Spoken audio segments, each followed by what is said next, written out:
নমস্কাৰ মই যোৱা 2010 চনৰ পৰাই জাতীয় সংগঠনৰ সৈতে জড়িত আছিলোঁ আপোনালোকে নিশ্চয় জ্ঞাত তো তেনে ক্ষেত্ৰত আহি আজি এই পৰ্যায় পালোঁ তো বৰ্তমান সময়ত মই নাগৰিজুলি সমষ্টিৰ বিভিন্ন বুদ্ধিজীৱী ষ্টুডেণ্ট ৰিটায়াৰ্ড টিচাৰ গাঁওবুঢ়া সাধাৰণ জনতা তেনে ধৰণৰ মানুহৰ লগত মই ইতিমধ্যে বহুত সভা সমিতি মত বিনিময় মই কৰিছোঁ তো তেনে ক্ষেত্ৰত আজিৰ ডেটত মই আজিৰ তাৰিখত মই এটা বস্তুৱে অনুভৱ কৰিছোঁ যে বৰ্তমান সময়ত যিটো দ্ৰুত গতিত আমাৰ অসমৰ উন্নয়ন হৈ আছে তেনে ক্ষেত্ৰত চাবলৈ গ'লে নাগৰিজুলি সমষ্টিটো বহুত পিছ পৰি আছে মই নাগৰিজুলি সমষ্টিটো একেবাৰে উন্নয়ন হোৱা নাই বুলি ক'ব বিচৰা নাই আৰু বহুতো হ'বলগীয়া আছে তো সেইবিলাক আজিৰ ডেটত হোৱা নাই তো মই ভাবোঁ যেতিয়া মই বুদ্ধিজীৱী মহলৰ লগত মত বিনিময় কৰোঁ তেতিয়া মই কিছু কথা জানিবলৈ পাওঁ যেনেকৈ মই ইতিমধ্যে কেইজনমান ষ্টুডেণ্টক লগ পাইছিলোঁ মত বিনিময় কৰি থকা সময়ত তো তেখেতসকলে মোক ডিগ্ৰী কলেজৰ বিষয়খিনি অৱগত কৰিলে হয় তেতিয়া মই চালোঁ নিশ্চয় আজিৰ ডেটত নাগৰিজুলি সমষ্টিত ডিগ্ৰী কলেজ অত্যন্ত প্ৰয়োজন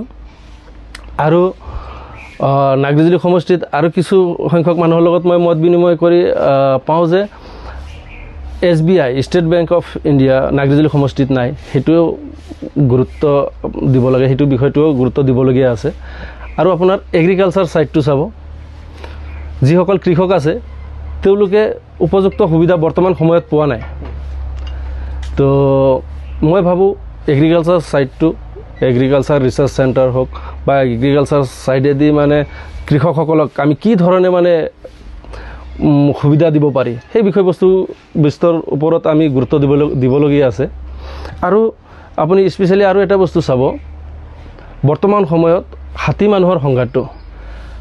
মানুহৰ সংঘাতটো বহুতেই ভয়ংকৰ পৰিস্থিতিত আছে বৰ্তমান আপুনি ৰাতি হ'লে আজি BTIDত শান্তিৰ পৰিৱেশ আহিছে এশবাৰ কিন্তু আপুনি যদি অকলশৰীয়াকৈ ৰাতি খোজকাঢ়ি যাব লাগে বাটেৰে এই হাতী মানুহৰ বিষয়খিনি মানে মনত আহি থাকে তো তেনে ক্ষেত্ৰত মই ভাবোঁ আজিৰ দিনত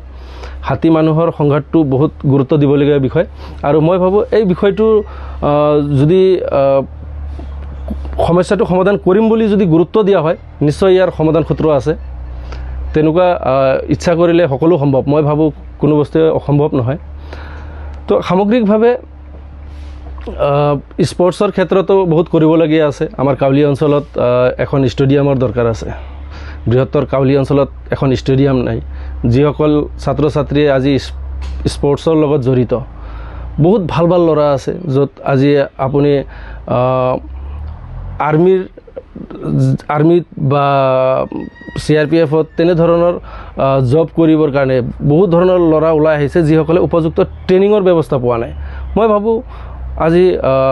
আমাৰ গভৰ্ণমেণ্টৰ নিৰীক্ষণত থাকি ফেলেও তেনেকুৱা এটা ট্ৰেইনিং চেণ্টাৰ যুৱক যুৱতীসকলৰ কাৰণে তো সামগ্ৰিকভাৱে তেনেকুৱা বহুত ধৰণৰ সমস্যা আছে সেই সমস্যাসমূহ সন্মুখত লৈ মই ইতিমধ্যে আগবাঢ়ি আহিছোঁ আপুনি দলৰ পৰা টিকেট ল'ব না নিৰ্দলীয়ভাৱে হয় চাওক আপুনি ধুনীয়া কথা কৈছে আজি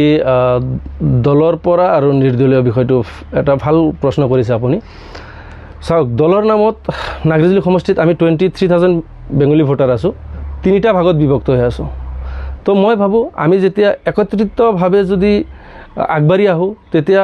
প্ৰথম পৰ্যায়ত আমাৰ কোনো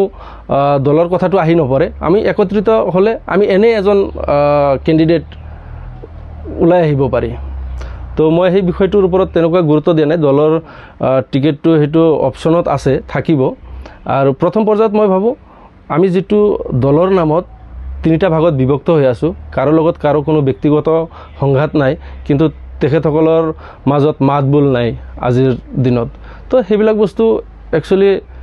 তেনেধৰণৰ মনোভাৱ পৰিত্যাগ কৰিব লাগে সকলোৱে আমি মিলি ঐক্যবদ্ধভাৱে আগবাঢ়ি আহিলে নিশ্চয় আমি নাগৰিজুলি সমষ্টিৰ পৰা ৰাইজৰ সেৱা কৰাৰ কাৰণে সুবিধা পাম আপুনি নিৰ্দলীয়ভাৱে হ'লেও খেলিব নিশ্চয় ইয়াতে দলৰ কথাটো আহি পৰা নাই বৰ্তমান মই নিৰ্দলীয়ভাৱেই কুচকাৱাজ চলাই আছোঁ ৰাইজে সঁহাৰি জনালে নিশ্চয় আমি ৰাইজৰ সুবিধা কৰাৰ কাৰণে সুযোগ পাম ধন্যবাদ জিকি যায় যদি সমষ্টিৰ কাৰণে কাম কৰাটো আপোনাৰ নিশ্চয় নিশ্চয় ৰাইজে যদি মোক তেখেতসকলৰ সেৱা কৰাৰ কাৰণে সুবিধা দিয়ে নিশ্চয় মই আছোঁ থাকিম